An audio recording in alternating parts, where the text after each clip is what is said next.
I don't know where you stand on this, but like community policing is not TikToks. It's just not. So it's kind of one of the reasons I designed this podcast is it's okay. And I have even changed my mind a little bit. So when I first, and it's the counterculture of policing. So counterculture to policing, we don't brag. We don't go around going, oh, look at me. This is what I did. This is how I helped. And we don't defend ourselves when something bad happens. We have no voice. So I see all these things and I'm like, what the fuck? And so then all of a sudden the dancing TikToks and stuff like that started coming out and I see these funny cops, doing dumb shit online. And I'm like, that's not what we do. They shouldn't be allowed to do that. Da da da da da da. And but I see their following. And I'm like, oh fuck. Like, how do they got so many people? Well, one reason they've got so many people is because you don't see cops doing that stuff. So they're the rare breed that was out there and were allowed to do it. Or weren't allowed to do it. There's just no policy on that shit at the time. So I was very against it. Most cops were very against it. And when I was going for my master's degree, I was trying to think of how I could bridge the gap between us and the community. And I knew social media was that tool. I just couldn't figure out how to do it. And I thought we were very much underutilizing social media.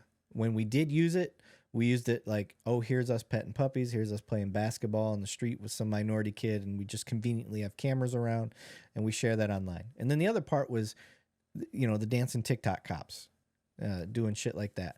And I was like, we shouldn't be doing it that way. That we should be doing it another way. Now I'm of the mindset that helps. That stuff does help. And I'm not totally against it. Because one, at least it's showing cops in a fun light. It's humanizing in a part. But it is a supplement to what we need to be really doing. We need to be educating and we need to be having conversations and facilitating things of that nature. So the education portion is huge. You don't want people out there thinking they know what a SWAT officer does when they've never talked to one or they never heard one talk.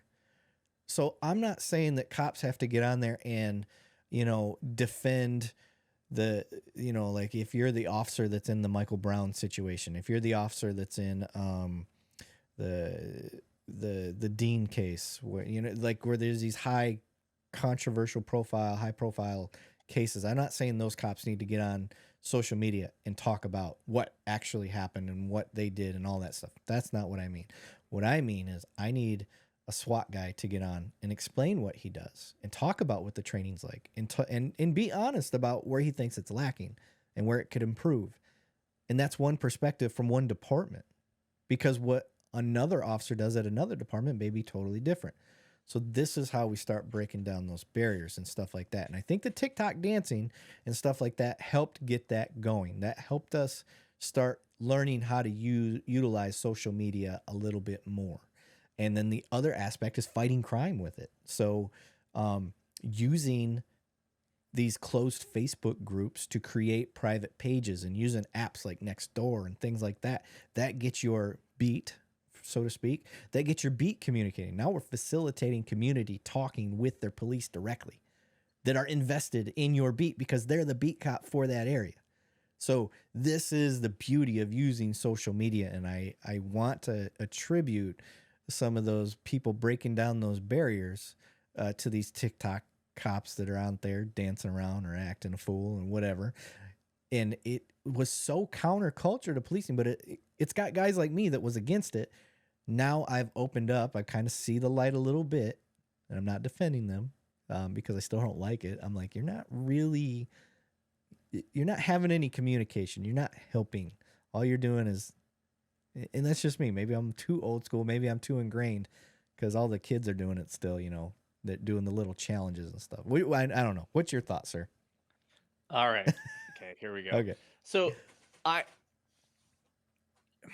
think we have to like break this down from the beginning.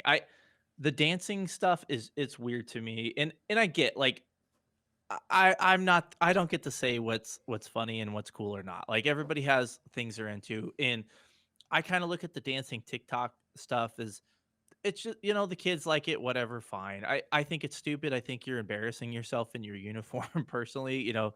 Uh, I it seems like more attention seeking than anything. And it doesn't I don't think helps. I don't think there's a direct correlation with solving crime, but like you look at like I look at like, you know, Mike the Cop and Officer Daniels, Hook'em and Book'em, all those guys like the Vine guys. And they were kind of like an inspiration, I think, for a lot of people, including myself, to like kind of try the social media thing. And I'll be honest, like poorly made police memes is not to bridge the gap. It is to decompress and make fun of all the horrible shit and the great stuff about policing. That I'm not there to um and maybe accidentally it's helped some citizens understand and whatever. That's my page is for cops.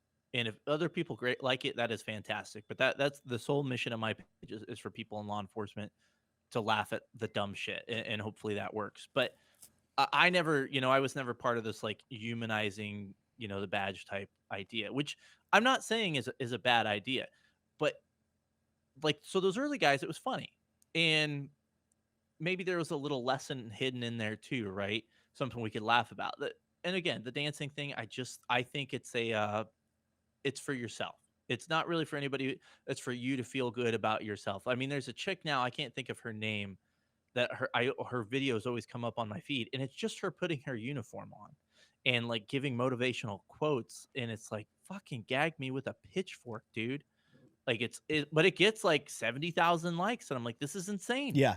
Well, This is insane. she's a But female and she's a cop. she's a female and she's a cop, so you know, girl boss, okay. But it's weird. It's a very strange thing to me. Have you run across the guy in Unhinged Stability?